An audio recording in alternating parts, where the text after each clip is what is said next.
나무 묘호랭개교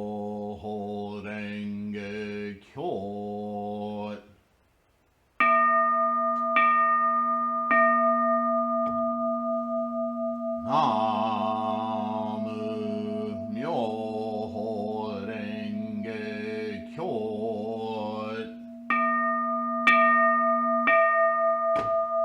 나무 묘호랭개교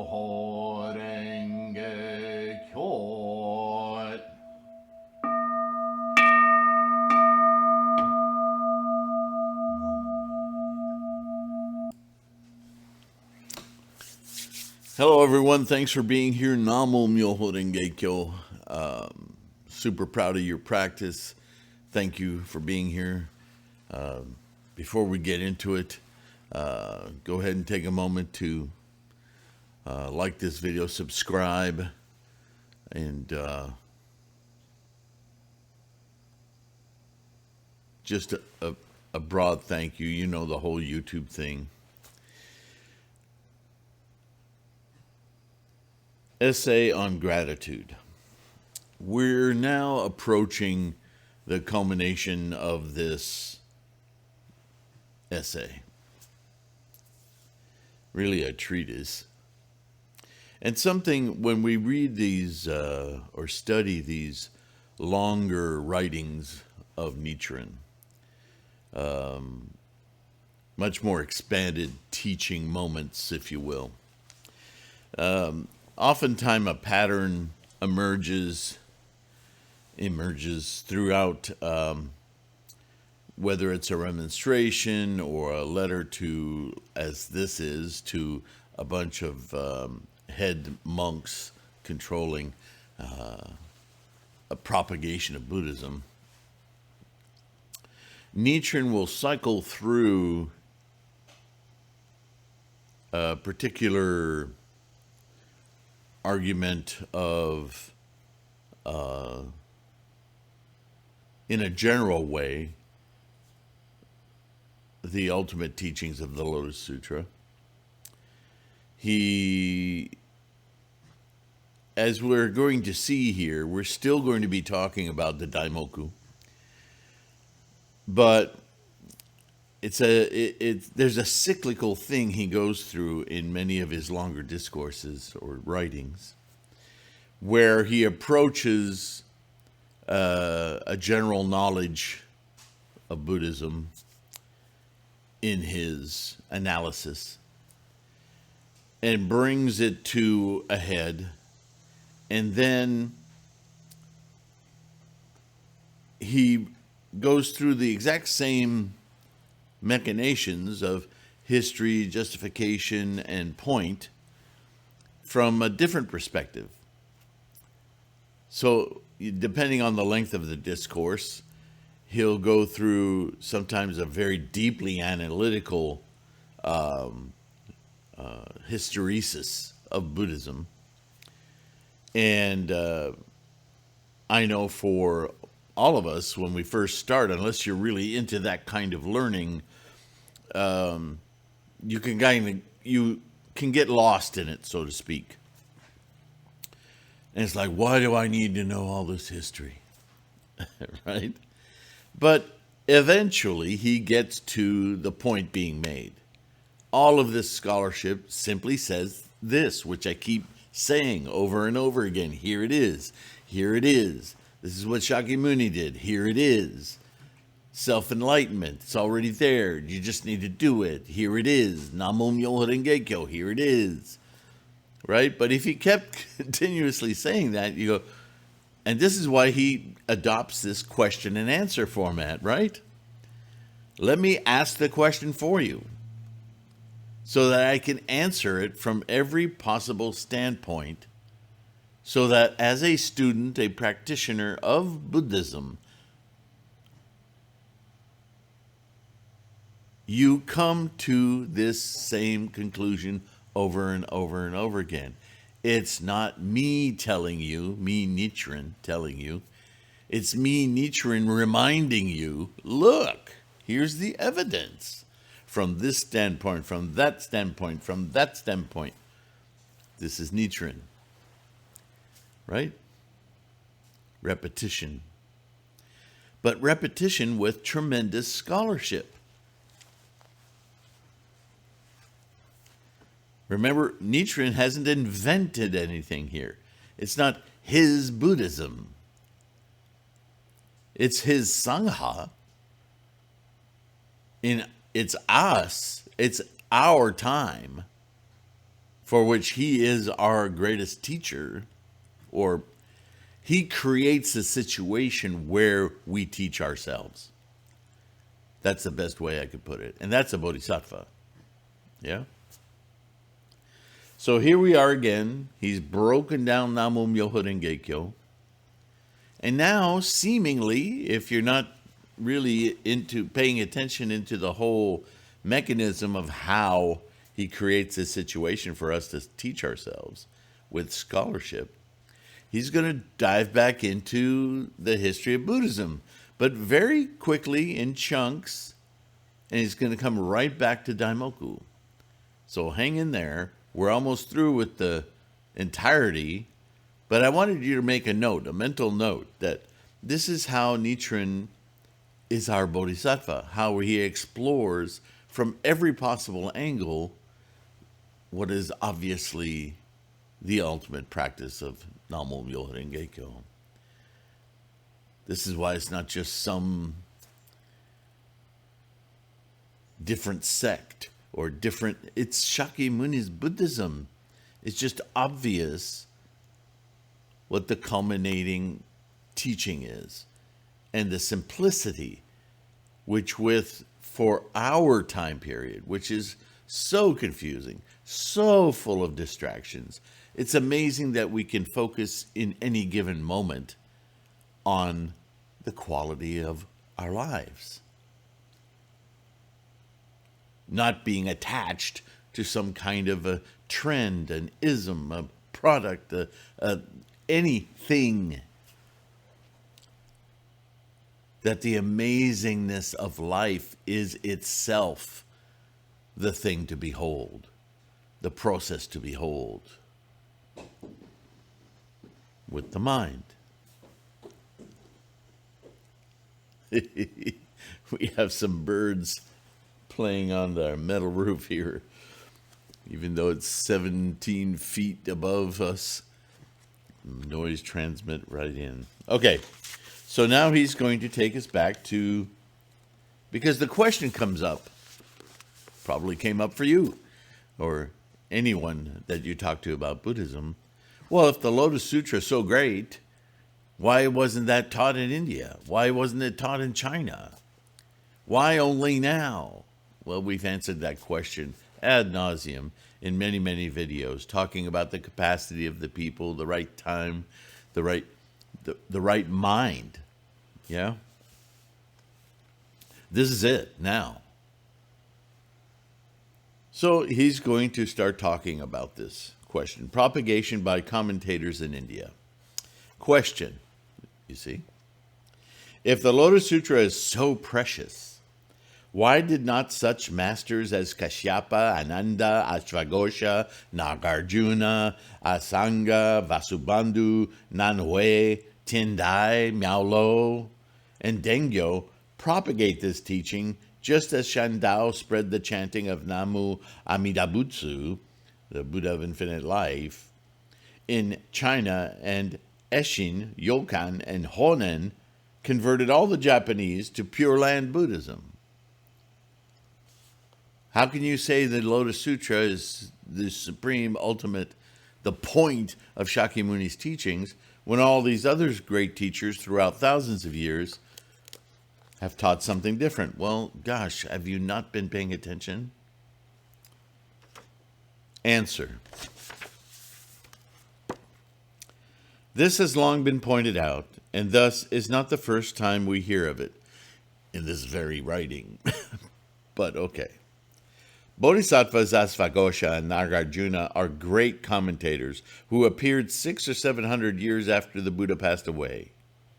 When they began to propagate Mahayana Buddhism, the scholars of Hinayana Buddhism, then became suspicious of them, right? They were being confronted. And they said, quote, the true Dharma that Kashyapa and Ananda spread for 20 or 40 years after the Buddha's extinction must be the essential of the teachings preached by Shakyamuni Buddha during his lifetime. See, that argument is based on the fact that nothing was written down for hundreds of years. This Buddhism was taught as a song. It was taught orally, memorization, right? And what's the first song that you remember that you grew up with? You can probably sing it word for word. Whereas a recent song you've recently heard on the radio is catchy and you like it, but you haven't learned all the words yet. Or if you have, it's a song by an artist that you greatly admire, but you admire them because of the earlier work that they did. So when you expose other people to that artist, you tend to turn them toward the older work. This is an analogy, so work with me here. So that they can begin to understand why you have such a depth of appreciation for their work. It might not be obvious listening to the current stuff, right? That first album, man, you really get to know who Bob Dylan is, right? And the stuff he's done recently, really relies on his history, his depth of his library of music. The newer stuff is good, but if you don't know about his history, you don't understand the depth of Bob Dylan's mind. So let's go back to earlier to understand, right? So Buddhism is no different. We're all human. And the things you remember most are the early sermons. And also, because you know that those early sermons are essential for you to build your capacity and understanding toward later sermons, to teach you later songs, later sermons, it's going to leave a lot of people behind. Remember, these sermons were taught to the capacity of the people they were being taught to. Not until the Lotus Sutra is Shakyamuni speaking in terms of, this is how I did it. This is how all of us can do it at this level. And with this much distraction, with it, in other words, nothing can get you off of your path to Buddhahood with this method. But if you don't understand how your mind works yet, if you don't understand what the method is for, then we need to back up and start at the beginning and get you right. So right away he says in this quote, the true Dharma that Kashyapa and Ananda spread for 20 or 40 years after the Buddha's extinction. Well, that's right after Buddha has been preaching for years and years, decades, right? So he passes away, and a lot of the people that were around while Buddha was alive, while Shakyamuni was alive, still haven't gotten their contemporaries, their capacity is very low. And so they need to understand Buddhism. They're still in the early stages of understanding. So, of course, the primary disciples are going to be teaching that early teaching to slowly move them along. It's only been a couple decades since he passed away. And there's a lot of new people coming to Buddhism who have no idea. They're coming from super mystical craziness of Hinduism and various forms of that. And they're having to eschew a lot of baggage to get to the clarity of Buddhism, yeah? So that's not because those early teachers were teachings, the complete teachings of Shakyamuni Buddha. They were just carrying on the lineage of steps, levels. But the Hinayanists, they're very attached to their supremacy. They're very attached to, we're doing it right. Their egos are very much in place. And so they're willing to say, screw the last 40 years of his teachings. We're just focusing on these early teachings. And look, his primary students, his relatives, who are carrying on his teachings, they're not talking about any Mahayana stuff. They're focused on Hinayana. Yeah, because that's a teaching for your brain, your capacity to understand, your mind. But, so that argument, self-limiting as it is the staunch ego of the Hinayana not wanting to accept anything more developed. No. That can't be Shakyamuni's teaching. Well, of course it's Shakyamuni's teaching. Nevertheless, he goes on. They preach the triple world is full of sufferings. Existing things are all void. Our minds are transient. And we all have no ego. How hilarious. Okay.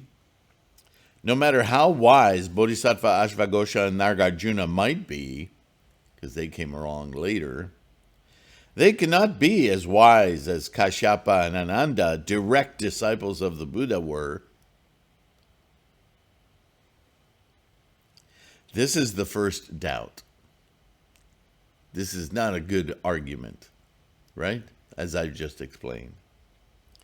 Kashyapa and Ananda learned from the Buddha directly and attained Buddhahood, while Ashvagosha and Nagarjuna did not see him personally. And so their explication of the later teachings of Shakyamuni are invalid? What? If you weren't alive during Einstein's time, does that mean that you can't possibly understand anything that he discovered or taught or analyzed? Because you weren't there. That is such a childish, a juvenile argument, right? You weren't there. You don't know. It's well documented. It's been memorized by many experts.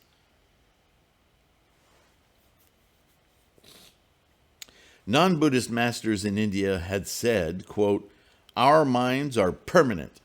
The triple world is full of joy. Everything has an ego. And our bodies are pure." This was the environment that Shakyamuni walked into and said, sweep all of that baloney away. It's all storytelling. Let me tell you how to think, how to understand, how to perceive reality.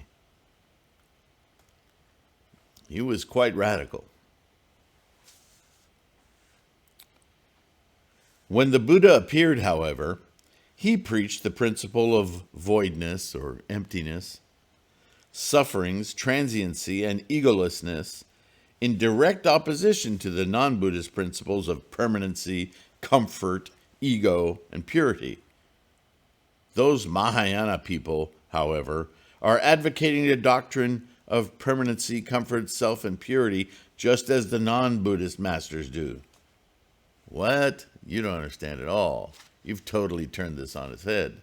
When have I ever talked about anything permanent? Right? Where are they getting this from? They're just arguing for the sake of arguing. This is the third doubt.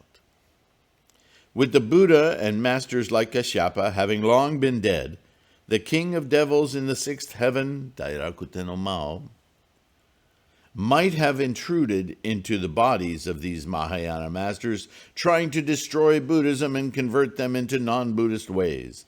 They are enemies of Buddhism. Break their heads, behead them, kill them.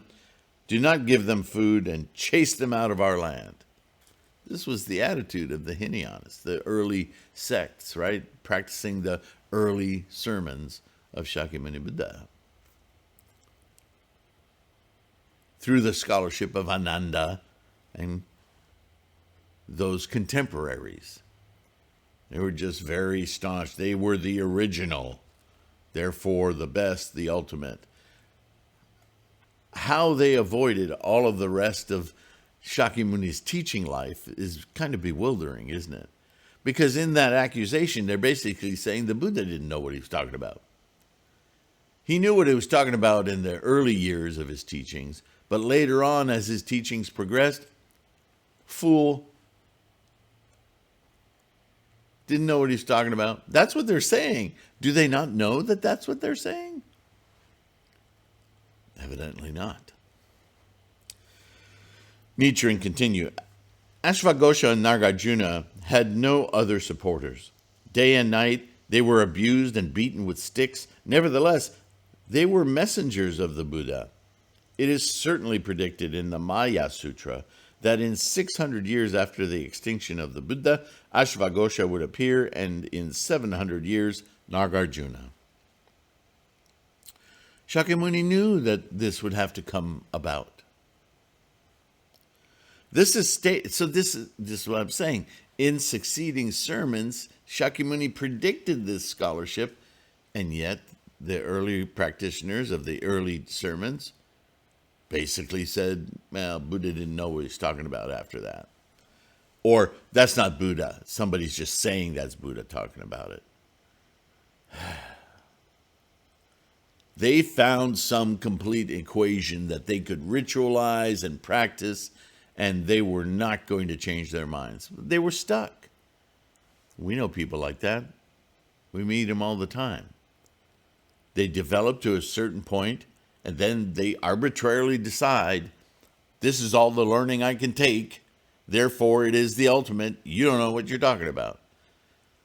What do we call those people? Close-minded. Buddhism is about the mind. It's about our attitude and intent. Yeah.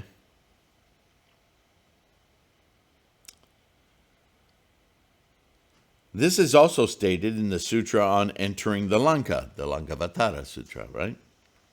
Of course, it's also mentioned in the Sutra of the Transmission of the Buddha's teachings. Hinayana Buddhists did not accept them and treated them outrageously. Then the prediction of the Lotus Sutra, chapter 10, many people will hate the Lotus Sutra with jealousy even during his lifetime, not to mention after his extinction. This was already thus experienced. These are the words of the sutra, and you can see them manifest even in that day. Bodhisattva Deva was killed by non-Buddhist heretics, and Venerable Shima was beheaded. All these stand for the realization of the prediction of the Lotus Sutra.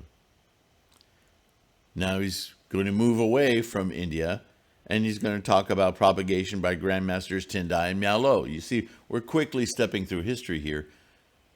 I think you know the objective, as it always is, but it's an interesting discovery of how he introduces these patriarchs, these bodhisattva, throughout time, yeah, and their opposition to them. In 1500 years or so after the extinction of the Buddha, during the time of Chen and Sui in China, Grandmaster Tendai appeared to the east of India, declaring, quote, "The teaching of the Buddha consists of Mahayana, Hinayana, exoteric, esoteric, provisional, and true teachings. Masters like Kashyapa and Ananda propagated solely Hinayana Buddhism." We've already talked about why. Ashvaghosha, Nagarjuna, Asanga, and Vasubandhu spread the provisional Mahayana teaching, only briefly touching upon the true Mahayana teaching of the Lotus Sutra without revealing its profound doctrine. People weren't ready yet, but they were ready to expand beyond Hinayana. Slowly, the capacity of the human process, the human evolution, right? They're following along, and they're inspiring and keeping that spiritual triangle moving. That's a reference to Kandinsky, if you're interested. Interesting little book on the spiritual in art. They explain the Lotus. There's videos about that too. You can do a search on this channel on Spiritual Triangle or even Kandinsky, and I'm sure those videos will pop up for you. It's a really interesting analogy. They explain the Lotus Sutra only superficially, without discussing the comparative assessment of all the Buddhist teachings. They preached only the theoretical teaching, revealed in the first half of the Lotus Sutra, the theoretical section, without revealing the essential teaching in the latter half of this sutra, the essential section. This is the two division. There's also a three division, but same difference. They were teaching still how to grasp rather than how to enact or invoke. You have to know what you're invoking in order to make your invocation deeply, profoundly powerful and life-changing, yeah? Or even if they preached both teachings, they did not reveal the doctrine of spiritual contemplation. How do you get there? Nichiren continues, upon hearing this, tens of millions of scholars who followed the 10 masters of the 3 southern and 7 northern China burst into laughter. Right? When Tendai first challenged the local wisdom throughout China, these other scholars who had learned these earlier teachings, they felt confronted. They thought, who the hell are you to say that what we're doing isn't complete? Right? Ego. And so they said things like, what a depraved world this is to have such a strange monk as this. There have been times when monks with slanted views spoke ill of us. This monk, however, calls those some 260 respectable Buddhist masters who appeared from the 10th year of the Yunping era in latter Han till the reign of Qin and Sui dynasties ignorant. In addition, he calls them slanderers of the true Dharma, destined to fall into evil realms. Isn't he a madman to call Venerable Kumarajiva, the translator of the Lotus Sutra, ignorant? Apart from masters in China, he dares to say that those several hundreds of bodhisattvas in India, like great philosophers Nagarjuna and Vasubandhu, 4 ranks of Buddhist leaders who were entrusted to propagate the true teachings of the Buddha after his extinction, did not reveal the true teaching. Killing such a person would not be different from killing hawks and demons. And of course, that's not what Tendai was saying. Tendai was building on their scholarship. Tendai owes his insights to his previous teachers and bodhisattvas and these great commentators on Shakyamuni's teachings. But, of course, the first thing you do when you want to destroy your competition is demonize it, yeah? So Nichiren continues, during the time of Grandmaster Miao, the Hoso and Shingon schools were transmitted from India, and the Kigon school was established in China. As Miao criticized them, there were also great commotions. And that's all he's going to say about that. Moving on. Propagation by Grandmaster Dengyo. See, he's zipping through history here, but he's showing a pattern, isn't he? It's a different way of approaching the same history of Buddhism to get to the central point. With Dengyo, Grandmaster Dengyo appeared in Japan 1,800 years after the extinction of the Buddha. Having read commentaries written by Grandmaster Tendai, Grandmaster Dengyo criticized the 6 schools of Buddhism in Nara, in Japan. Same thing Tendai did in China, yeah? These schools in Nara had been popular for 260 years since the introduction of Buddhism to Japan during the reign of Emperor Kimei. The scholars of the 6 schools abused him, saying that he was like a non-Buddhist in India at the time of the Buddha, or a Taoist in China appearing in Japan. Grandmaster Dengyo, moreover, tried to build a great platform for the perfect and sudden Mahayana precepts, which never had been built, not in his lifetime anyway. For the first time in 1800 years after the extinction of the Buddha in India, China, and Japan. Not only did he go so far as to say that those platforms for precepts at the Kanonji Temple in Chikuzen Province, at the Yukushishi Temple in Shimotsuke Province, and the Todaiji Temple in Yamato Province were of putrid Hinayana Buddhism and were as worthless as stones and broken tiles, but said that those monks who kept such precepts were similar to foxes and monkeys. They just weren't growing. The scholars of the 6 schools of Nara retorted, "Oh yeah, what a queer thing it is. A huge locust disguised as a monk appearing in Japan. New shoots of Buddhism will all be lost at once." Okay. King Chao of Yin, or King Chie of Xia, happened to be reborn in Japan as a Buddhist monk. Emperor Wu of later Chao, destroyer of Buddhism, or Emperor Wu Tsung of Tang, reappeared in Japan. Buddhism will be ruined at this moment, and this country will also be destroyed. Interesting. They really like their tradition. But isn't it curious that all of these people purportedly were learning and studying Shakyamuni's teachings? How could they not see what was so obvious to Nagarjuna or Tendai or Miao Lo or Dengyo? How could they not see it? There's only one response you can have to that, is they got so far and then they stood there and refused to progress. And they made everything revolve around where they stood, because that was the limit of their capacity. And what takes over for you when you're at your limit? Your ego. The very thing that we're trying to get out of the way. It's sad, really.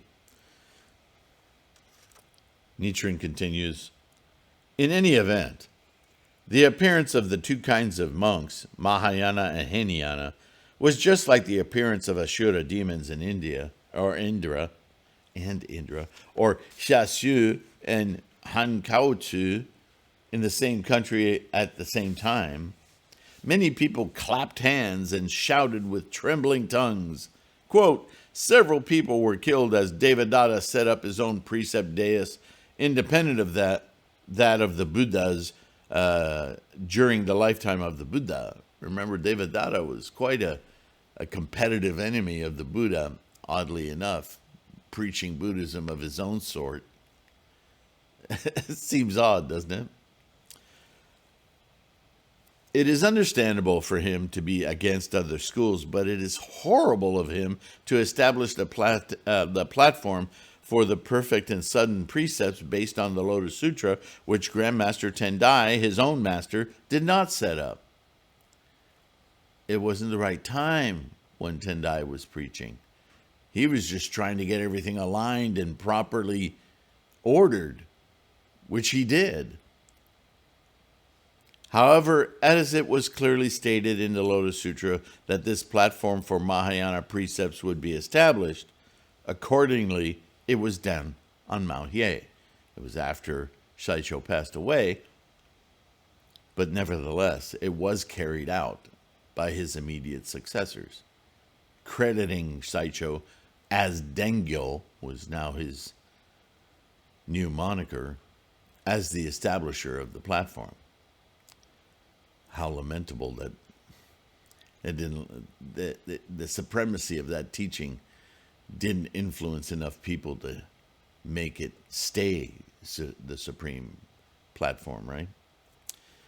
And so Nichiren closes this paragraph with, therefore, although what was realized in the minds of such great masters might be the same, Ashvagosha and Nagarjuna were superior to Kashyapa and Ananda with the Dharma they spread. Tendai was superior to Ashvagosha and Nagarjuna, and Dengyo was superior to Tendai.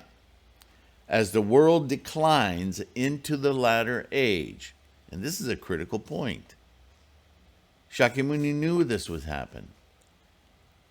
At some point, the population will grow and the minds of people will be more and more distracted until they find other things away from Buddhism to focus their lives on, until it becomes quite a struggle to maintain the scholarship and the value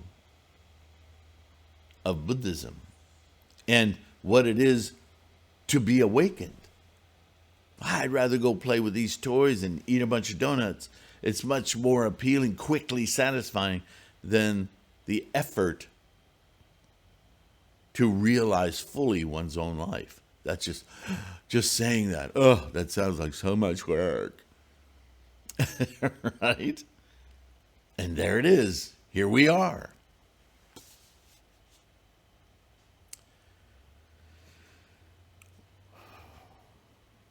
As the world declines into the latter age and the wisdom of the people becomes shallower, the teaching of the Buddha grows more profound. Ordinary sickness can be cured by ordinary medicine. Take an aspirin. But grave sickness requires special medicine. The weak need the strong for assistance. And that's what you and I are, the strong. Because we perceive the value of our Buddha mind. We can't express our life fully without it. And by expressing our Buddha-ness, we spread good medicine throughout our environment. Even though the people we're around may not even understand that they're being injected with enlightenment, the potential for enlightenment. They will. It may take time, but they'll come out of the woodwork when they're ready, when you're ready, because your environment reflects you. You see? Where are we time-wise? Oh, good. The next, the three great secret dharmas. We hear a lot of 3s, 5s, 7s, 9s in Buddhism. 3 a lot. The three great secret dharmas. What are they? Question. Are there any dharmas Tendai and Dengyo did not propagate yet in their day? Nichiren answers, yes, there are. Oh. Why wouldn't they have been there from the start? It's not that they weren't there from the start. The key word here is, are there any dharmas Tendai Dengyo did not propagate yet? I mean, this is the central question throughout all of this, isn't it? Question, what are those true dharmas? Answer, there are 3. They are what the Buddha bequeathed to those in the latter age of degeneration, you and I, bodhisattvas of the earth, namely the true dharmas which masters such as Kashyapa, Ananda, Ashvaghosha, Nagarjuna, Tendai, and Dengyo did not propagate. Because it wasn't the time. You and I are in the time. This is the latter age of degeneration. Therefore, these 3 key dharmas are very important for us to own, to inculcate into our lives, right? Question, what do they consist of? Answer, the first is the most venerable one, the Honzon. Now, I've talked about what this Honzon is. It's a mind condition. It's a samsaric mind opening to the Buddha perception, experience.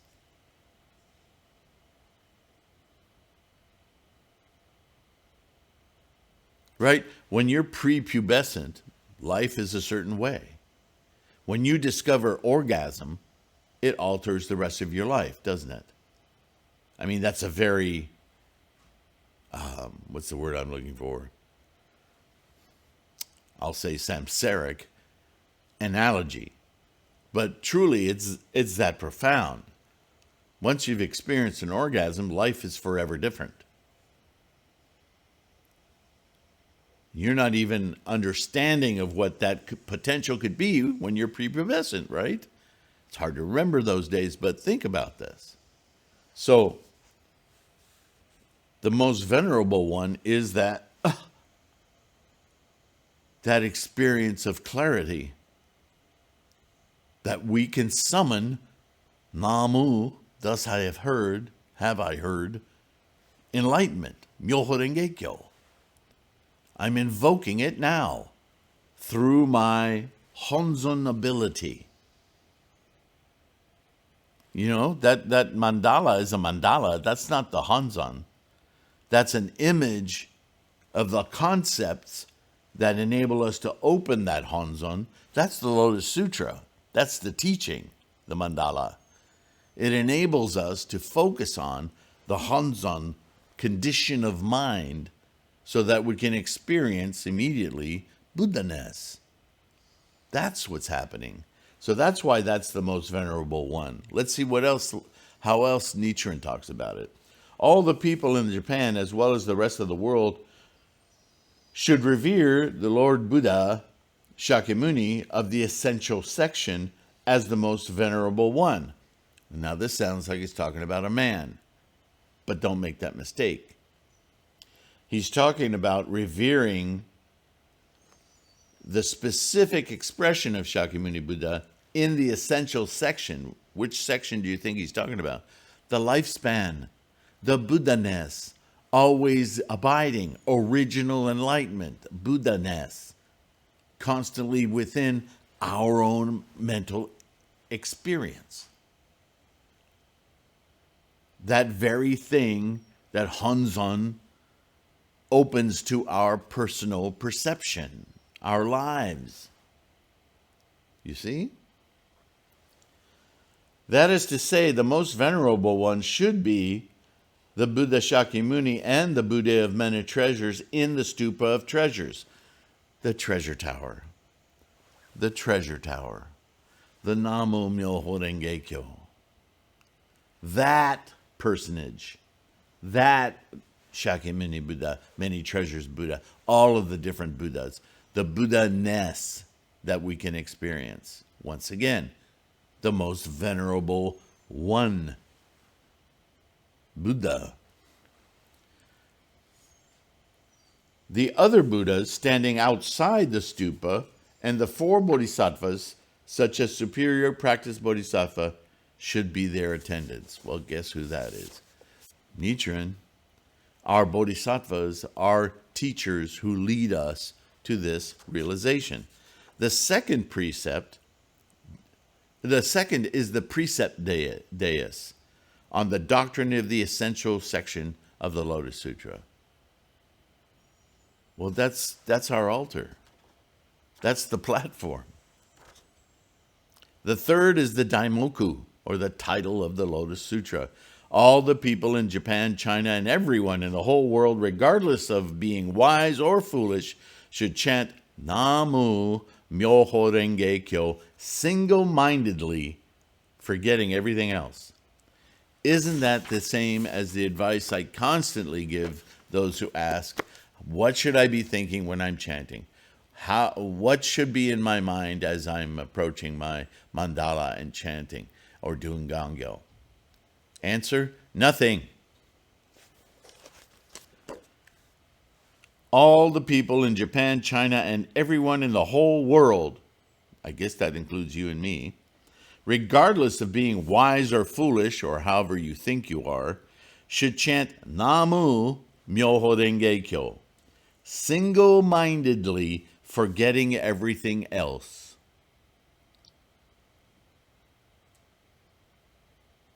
Your entire energy of focus should be on experiencing Buddha-ness. Period. Not a new car, not a better job, not a change of relationship, not a more pleasant lifestyle, whatever. That's not Buddhism. That's chanting for stuff. Stuff won't get you there.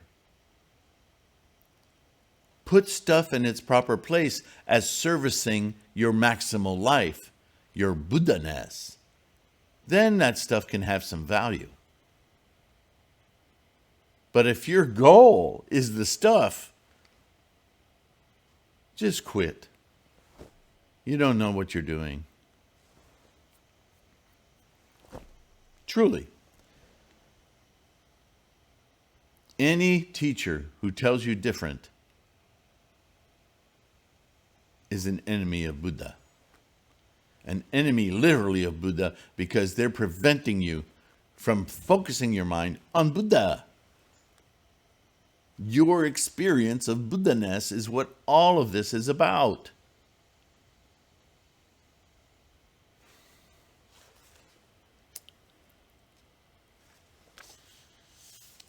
Daimoku to be spread in the latter age. This Daimoku chanting has not been spread in the world for 2,225 years after the extinction of the Buddha. No one has chanted this yet. I, Nichiren, alone, have been chanting Namu Myoho Renge Kyo, Namu Myoho Renge Kyo, without saving my voice.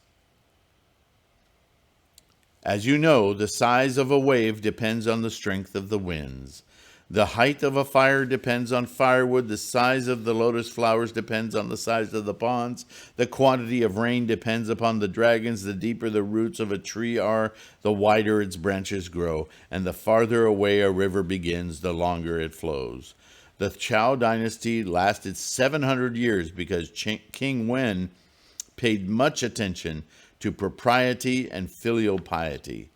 Early destruction of the Qin dynasty was due to the tyranny of its first emperor. With Nichiren's boundless compassion, Namu Myoho Renge Kyo will be heard forever, even beyond the 10,000-year period. It has the merit of curing the blindness, quote-unquote, of all the people in Japan, blocking the way to hell. This merit is superior to those of Dengyo, Tendai, Nagarjuna, and Kashyapa. Practice for 100 years in the Pure Land is not worth the merit of chanting the Daimoku for one day in this defiled world.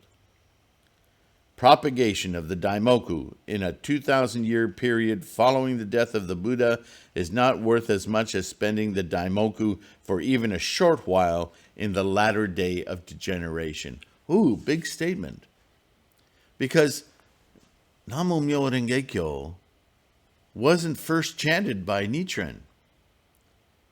Tendai chanted. There were practices of chanting the title of the Lotus Sutra, Namu Myoho Renge Kyo, but not with the depth of understanding, not with the capacity to instantly awaken our Buddha nature. This is our time.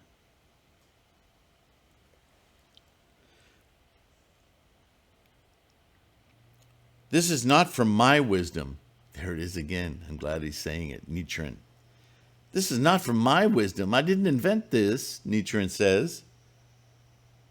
It is solely due to the time in which I live. In spring, flowers bloom. In autumn, fruits ripen. In summer, it is warm. And in winter, it is cold. They all go along with the laws of nature. Namu Myoho Renge Kyo. It is now the time. This is the path to awaken the Buddha mind, Buddha-ness. This is the practice. This is the time. Shall I continue? I'm going to, because we're going to finish this one. This is an important video. Another one that I would suggest for early adopters of Nichiren doctrine, Lotus Sutra Buddhism. Scriptural proof. In the Lotus Sutra, chapter 23, it is said, quote, propagate this sutra throughout the world in the 5th 500-year period after my extinction, lest it should be lost, and lest devils and their followers, various heavenly beings, dragons, yaksas, and kumbhanda devils, should take advantage of it. If those words of the sutra prove to be empty, Venerable Shariputra will not be flower-light Buddha, as stated in the Lotus Sutra. In other words, Buddhism doesn't work. If this isn't propagated, then it will die. And it won't no longer work. It'll just be folklore. Likewise, Venerable Kashyapa will not be light Buddha. Venerable Madhyayana will not be Tampalapatra Khandana fragrance Buddha. Ananda will not be mountain sea wisdom, supernatural power. See, these are all predictions of the Lotus Sutra. And so if you don't propagate the Lotus Sutra as intended, then none of these predictions will have any merit. They'll just be empty words. The teaching of the 3,000 dust particle kalpa expounded in the parable of the magic city, the chapter, will be useless discussion, and that of the 500 million dust particle kalpas in the lifespan chapter of the Buddha chapter will be a lie. Probably Lord Shakyamuni will fall into the hell of incessant suffering. The Buddha of many treasures will be burnt in the fire of hell of incessant suffering. Buddhas in manifestation all over the world and the universe will all fall into the 8 horrible hells, and all the bodhisattvas will be tortured with 136 kinds of torment. How could such things happen? They will never happen, as I am sure that all the people in Japan will come to chant Namo Myoho Renge Kyo. So if you don't understand by now how hyperbole works and how expedient means works, when he's talking about all these people falling into hell and so forth, he's not talking about actual people. They're all personages, and those personages reflect mental states we all share. So if we're not practicing properly, in other words, then no matter, we don't treat this teaching with the perspicacity, the specificity of Buddha accomplishment, but it becomes ritual and words, then our life condition, our mental capacity, sinks back down to, what's the common term? Eat or be eaten. Dog eat dog world. The very thing we're trying to escape. It's a mental construct. And if we don't practice it correctly, then our mental construct goes right back to what it knows. The lower realms. Animality, hunger, competition, manipulation, greed. Boy, do we live in that world. Yeah?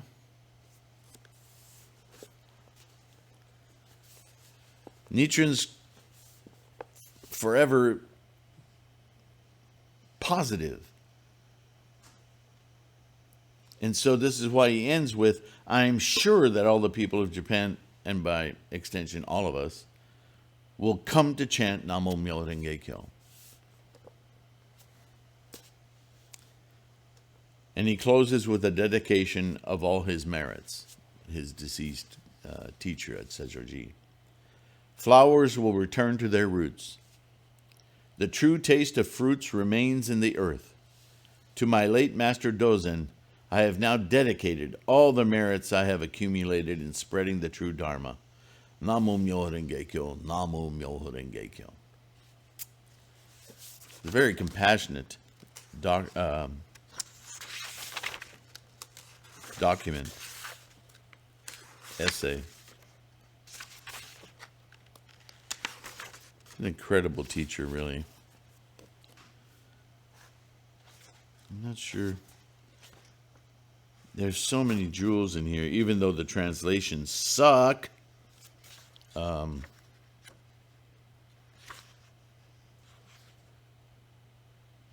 See, the next one is on Treatise on the Teaching Capacity, Time, and Country. I mean, over and over and over again, Nichiren talks about this.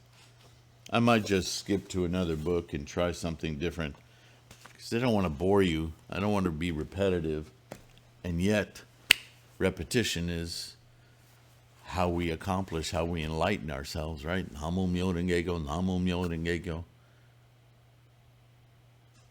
Enjoy your practice. Understand how incredible it is. Make it happen. Focus on that mandala. Try to keep your eyes on the Myoho characters. because we're trying to take potential, myo, and establish it whole. We're invoking Buddha, Renge Kyo. Namu Myoho Renge Kyo. Once you experience it, you'll never know anything superior. And you'll know when you're not there. You'll want to come back to it. How could you not?